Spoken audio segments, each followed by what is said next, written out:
Welcome back, Slicey23 here, back again with some knife therapy, and today I'm going to be doing my top 5 all-time EDC knives. This was a tag started by my buddy Slicey Dicey, and it's an open tag, so if you don't get tagged, feel free to do it if you want to do this video. There's some other awesome channels who've done this tag, and you should go check them out. That is Shortcut Reviews, Patty's Potato Peelers, Banter 24/7, and Jeff Jewell. All of them have great picks on there. I always love seeing those type of videos. I love tag videos. And I'm going to tag three people that I definitely like to see what theirs are. First is my good buddy, Super Steel Steve. And yes, Steve, you can throw a kitchen knife in there in the mix if you want. Definitely like to see what he would choose. Also, Eugene Kwon, he has a really nice eclectic collection. I'd love to see what he would have to choose. It's going to be hard for him as well. And also, a channel that I've been watching lately is Metal Effort. He has some great knives, great collection. So, you guys, if y'all haven't already been tagged and you want to do this, you're up. So, let's get started. I kind of took two different approaches. I took kind of the Jeff Jewell approach. Man, it's so hard picking these knives. So I just kind of laid out everything in sections. I got my my large or overbuilt tanks. I got my full size EDC. I got my medium size EDC, and I got my sub EDC, and I got my fifth pocket EDC. Yeah, I know I'm ridiculous, but and I'm gonna kind of take a little bit of the approach of Banter 24/7. We kind of have that same thought process. It seems like any of these knives, the ones I pick, just like he said, I would pick whatever knife I pick. I would be happy if I had to get rid of all the other knives. I would still be happy with just that knife. So that's why I got these out here. And let's get started. All right, let's go over to, we got to start eliminating them somewhere. Boy, this is like picking my favorite kid. Can't do that. Damn it, Brian. Let's go to these right here. If I got to do some heavier work or I'm breaking down a lot of big boxes, I like this knife a lot because of that long 4-inch blade. It doesn't slip out when you're pulling through on some longer cuts. Love the lightweight aspect of this huge knife, because you got just G10 on this side with that inlaid liner lock. Great knife. Love it, love it. And it's funny, both of my big knives are tipped down. They seem to work better in the tip down position with such a big knife. This guy right here, it's been awesome. You got that ginormous blade stock, and it still comes down to a nice and thin apex right here. This guy could definitely get some tougher tasks done. And not to mention, it's on bearings and it's so smooth. One of my smoothest knives on bearings, as far as, or at least my smooth big knife on bearings. And the fact that, I mean, when I say I cannot muscle any movement out of this guy whatsoever, it's locked up better than any knife I have on this table. Next one, this is just a tank. If I'm gonna be destroying some stuff and I'm kind of worried about snapping the blade or something, this guy, it's in micromelt PD1, some super tough stuff. This guy's a beast. So if I had to just keep one of these, I'd have to say it's going to be the SOCOM. Now, this doesn't mean the SOCOM is going to stay in my top 5. We're just going to have to do it like this. I'm sorry. You got to stay with me here, peeps. Let's go to these small guys. This guy, it surprised me, you know, even though it's not the most practical knife in the world. I just love the design. It's a beautiful knife. And it's very sheeple friendly. It fits perfect in my watch pocket or a coin pocket, whatever you want to call that. It's got some fidget factor to it. That's a good contender. This guy has surprised me over and over and over again. This thing is a beast, especially the fact that this blade is heat treated by Peter's Heat Treat, so it's got an exceptional heat treat on it. If you didn't watch that video, go check it out. This guy, it just kept on cutting and kept on cutting. I love the thinness. I can actually do work with this, you know, even though it's a thin, small blade like this. I get a good grip on it, and it's nice and slicey with that thin blade stock. It's definitely got that fidget factor too. Man. Then I come to this guy right here. This little guy is nice. It doesn't slice as well as this guy, but ever since I put a new edge on it, it does slice good enough. It's beautiful. I'm not huge on this ano, but that's something that can be fixed and will be fixed eventually when I get off my butt. It's got several different opening methods. You got that front flipper. You can spotty flick it.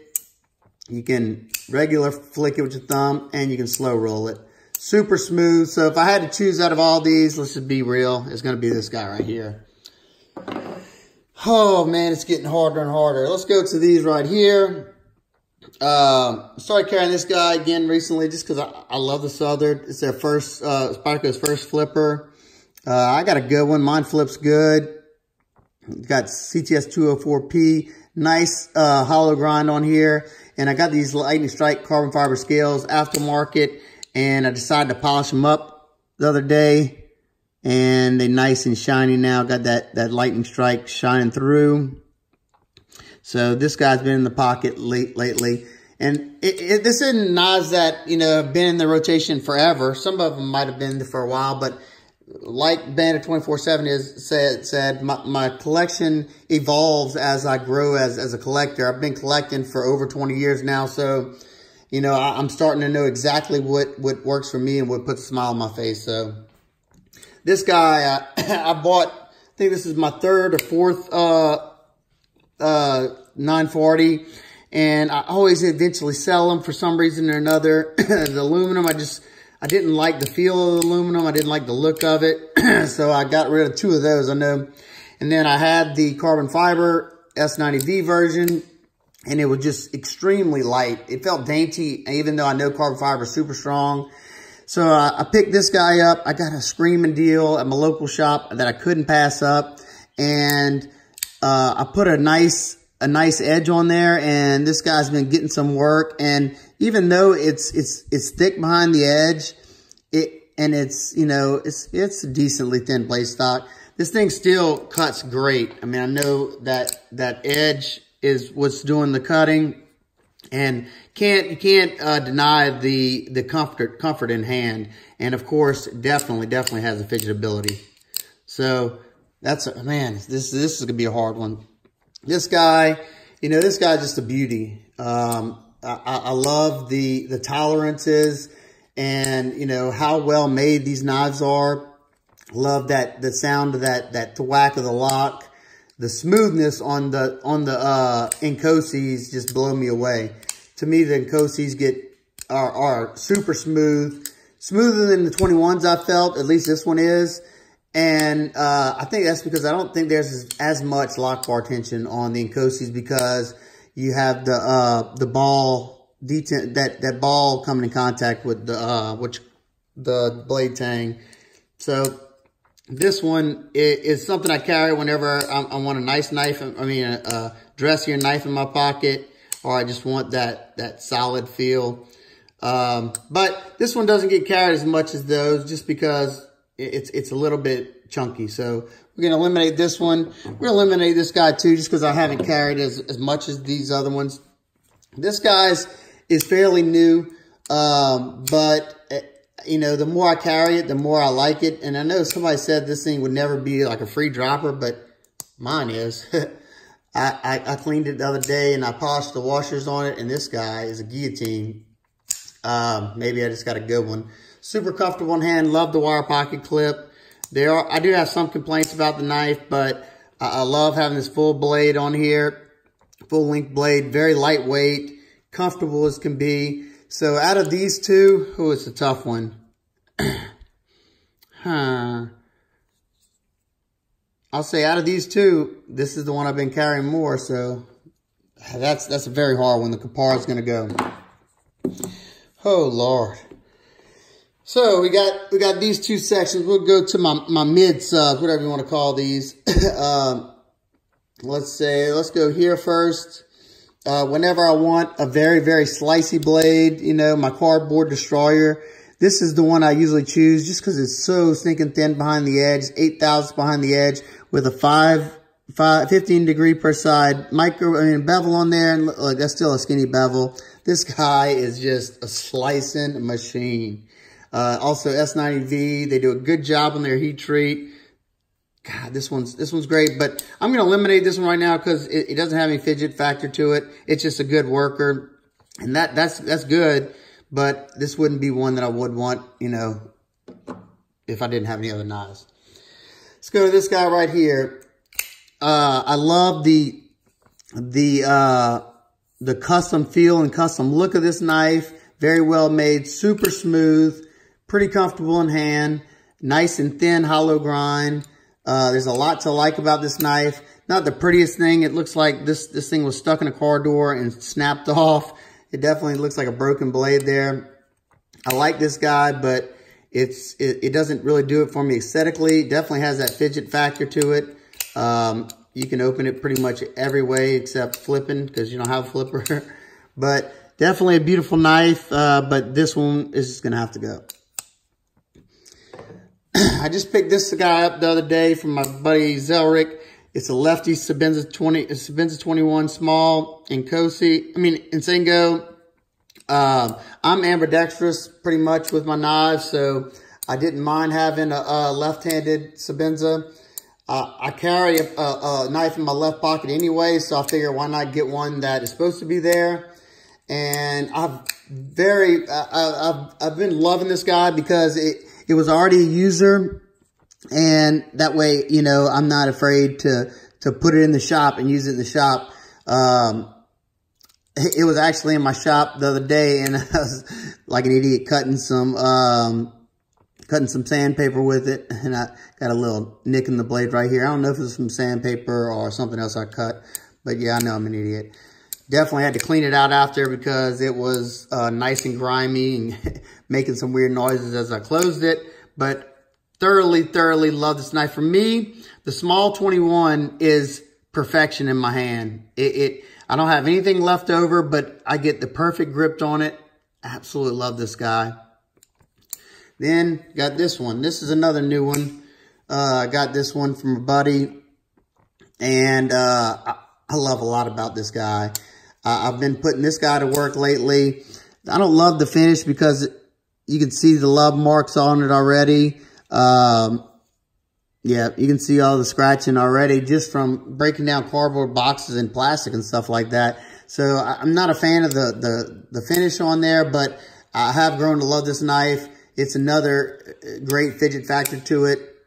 You can deploy it several different methods. And, man, this could be a tough one. Let's see. Out of these two, oh, there goes. You know my dog's got a bark in the middle of my video, so... man, this could be a very tough one. We're going to put these over to the side because that's tough. I'm going to have to rip the Band-Aid off, but let's go to these. All right, let's go to this guy first.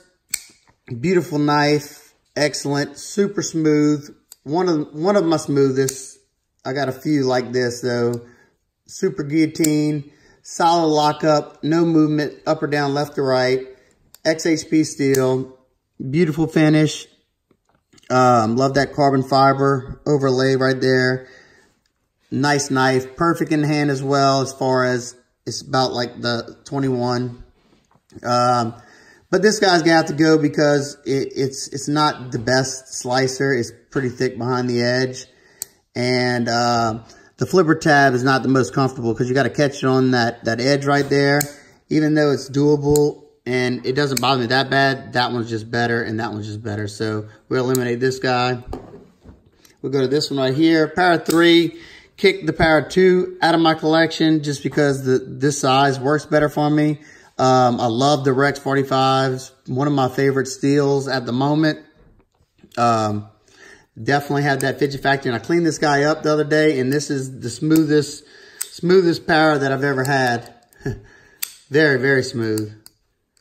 I polished up the whatchamacallit as well, and this guy gets used a lot, but as far as aesthetics, it doesn't really do it for me as much as these two. Let's go to this guy. Love this guy, but we're gonna make this one short and simple. It's not gonna beat out this guy. It doesn't slice as well, and that's about it.